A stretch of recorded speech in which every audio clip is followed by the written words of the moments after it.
เคาะพ่นสีบูรณะลดให้มันดีขึ้นเพื่อจะได้ใจปรับให้มันดีกว่านี้แหมน้อยนึงจะได้ปรับสีเป็นสีขาวดำเนาะเดี๋ยวนี้มันเป็นสีแดงรถมีสองการหนึ่งก็ใจไปหั่นไปนี่ในวัดหลักที่เงื่อไปขว้างเหตุการณ์หนึ่งเอาไว้จะเกี่ยวกับใส่สรีระร่างศพให้ญาติโยมได้ใจบริการส่วนเปิ่นจะใจบ่ใจมันก็เรื่องของเปิ่นเนาะเราก็มีโอกาสได้ตั้งเจตนาธรรมาภาพเริ่มต้นคือ 3,000 บาทนะเริ่มต้นคือ 3,000 บาท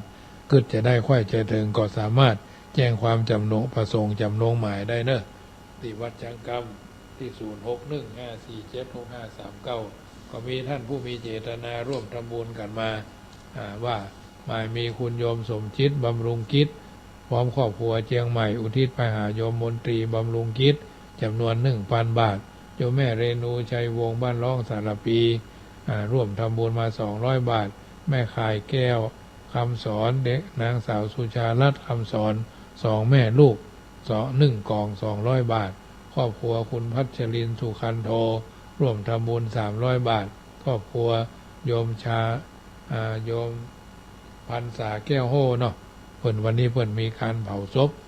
บ้านวัดแม่จ้องนะพระครูสุมาณะสุมนประสิทธิ์นะอดีตรองเจ้าคณะอำเภอดอยสะเก็ดเผาคืนนี้เนาะคงจะเผากลางคืนนี่แหละเพราะฉะนั้นมีโอกาสก็ร่วมบุญกันไปเรื่อยๆเนาะโอกาสจังหวะเวลาที่หั่นที่นี่อาตมาภาพก็แจ้งข่าวสารงานบุญให้ญาติโยมได้ทราบกึศจะได้ค่อยใจถึงก็ร่วมทำบุญได้ที่0615476539และทำบุญทางธนาคารกรุงไทยสาขาโลตัสป่าซางก็เลขธนาคารก็798002184ทำบุญหยาดน้ำกินตาลหลวงหลายจักได้สบายเกิดสุขภายหน้าเข้าดอกบานกินตาลเถิงดอกไม้บานกินตาลม่วนมีโอกาสใดก็ร่วมบุญกันเนอะ13 เมษายนสืบโหราชาตาปูชากรรมให้ชาตาปูชาเตียนสะเดาะเคราะห์หับโจกสืบชะตาตามจารีตที่ทอยเฮากิจการงานบุญก็ถือว่าเป็นสิ่งที่เฮาสร้างกันไปเรื่อยๆตู้เจ้าก็สร้างบุญศรัทธาก็สร้างบุญเพราะว่าบุญเนี่ยมันเป็นของเฮาเองเนาะเอาส่งไปเฮาเปิดเฮาว่าสะสมแต้มไว้แต้มบุญแต้มบุญแต้มกุศลแต้มบุญแต้มบารมีก็จะมาหาเฮานี่แหละเป็นประการแรกเจริญพรแม่สีทรเจ้าชัดเจนเนาะชัดเจนดีวันนี้มันหนาวกันวะเนี่ยวันนี้มันหนาวแต่คืนหนาวคืนนี่เย็นวันค่ำละวาน่ะได้นะตะวันเย็นวันค่ำต้องกับประเดี๋ยวดีพุ่นวันนี้ทางเพศว่ามีนะแดดนี่วะเนี่ยวันนี้แดดวันค่ำเนาะเหมือนกันเจ้ากำลังใจแม่เนอเจ้าเจริญพรแม่สีทรป่าไผ่สันทรายวันนี้บ่ได้ไปไหนต้อนรับพี่น้องทางพระเจ้าเลื่อมเปิดมาทำบุญร่วมทำบุญบูรณะห้องน้ำโยมแม่บุญใจดีพร้อมทั้งกัลยาณมิตรตำมะนูนแกงมะนูนเลี้ยงเพิ่นวันนี้นะเพิ่นก็เอาตำบะเขือตุลุงนันเนาะเอามาเลี้ยงกินข้าวตอนจูกันเนี่ยทอดจีนแคบหมูเป็นที่ละเมาเอาใจม่วนงานสันเล่ากันเนาะเพิ่นก็อู้กันจัดม่วนงานสันเล่าโยมพ่อโยมแม่10 ท่านเนาะถึงคนรถตู้กินข้าวน้ำเจ้าพระก็ห่อไปฮื้อแหมคน2 ถุงตำมะนูนเนาะนั่นโยมแม่โยมพี่สีนวลเนาะนิ่มนวลก็คงจะได้เหมือนกันเนาะพี่น้องทางนั้นนากาแฟเนาะโยมแม่วาสนาตำมะนูนเพิ่นฮอดตำมะนูนลอยฟ้ามีโอกาสก็จะตำไปเรื่อยๆญาติโยมบุญขีดบุญตาลเฮาทำไปก็ม่วนมันมีสตางค์เป็นล้านเป็นแสนเฮาก็เป็นหยัง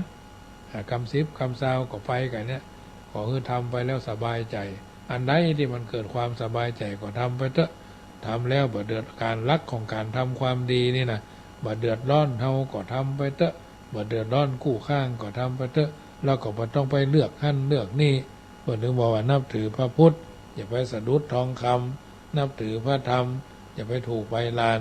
นับถือพระสงฆ์อย่าไปหลงลูกชาวบ้าน ถ้าไปติดท่านที่เพิ่นห่อปริโภคมาได้กินอ่ะนานได้กินไว้แต่เนาะ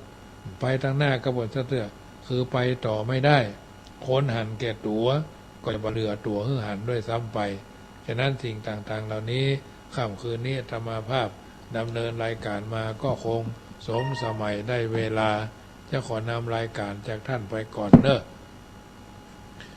เพราะฉะนั้นนำรายการจากท่านไปก่อนว่าก่อนท่านนอนหลับไปในคืนนี้ขอจงตั้งดวงฤดีไว้ให้มั่นนึกถึงกุศลผลความดีที่ผูกพันจิตตั้งมั่นแน่วแน่แล้วแผ่ไปแผ่เมตตาทั่วไปให้คนอื่นทั้งรักชื่นเกียรติชังแต่ครั้งไหนขอให้เขาได้ดีมีสุขใจอย่าหวั่นไหวแม้อมิตรที่คิดชังแล้วใจเราจักสบายคลายเร่าร้อนเพราะจิตผ่อนความเครียดแต่หนหลังอนีคาสุขีอัตตานังพ้นทุกขังก็เพราะจิตคิดดีเอ่ยรัตนัตยานุภาเวนะรัตนัตยเตจะสาพุทโธบังซ้าย